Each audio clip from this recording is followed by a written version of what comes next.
Kahit sira-sira pa rin ang maraming mga gusali, hindi nawawala ng pag-asa ang mga tiga-Bohol na nasalanta ng lindol. Malaki raw kasi ang nagawa ng patuloy na paghahatid ng tulong para sa kanilang pagbangon. Kaya ang paghingi ng saklolo noon, napalitan ng mensahe ng pasasalamat. May report si Sherry Ann Torres. Tahimik man at malinis na ang Kalakhang Bohol, hindi pa rin mawaglit sa maraming residente ang takot, lalo na't patuloy na gumagalaw ang lupa na nasusundan pa ng mga pagguho. Nasasabayan pa yan ngayon ng pag-uulan. Sa Tagbilaran City, bumigay ang isang pinaniniwalaang sinkhole.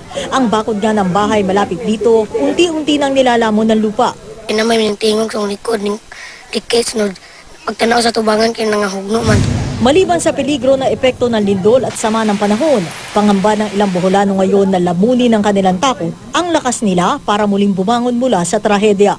Small tremor would immediately trigger also the imaginations of these people. And I don't like people who become abnormal because of fear.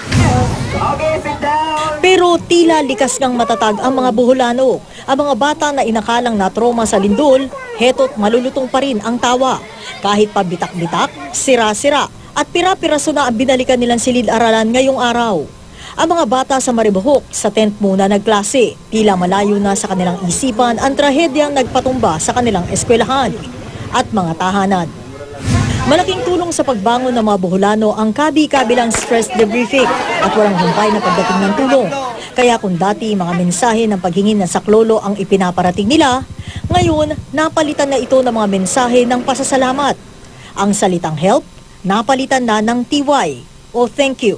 Kami na-expect nga nato day kadaghan ang hinabang ba niya kanang na-feel po naman yung sympathize sila sa amuang kanang hitabo bito diri nga kakuyaw-kuyaw niya. Daghan ka adyong salamat sa isang tabang para sa Bohol. Sherry Ann Torres, GMA News.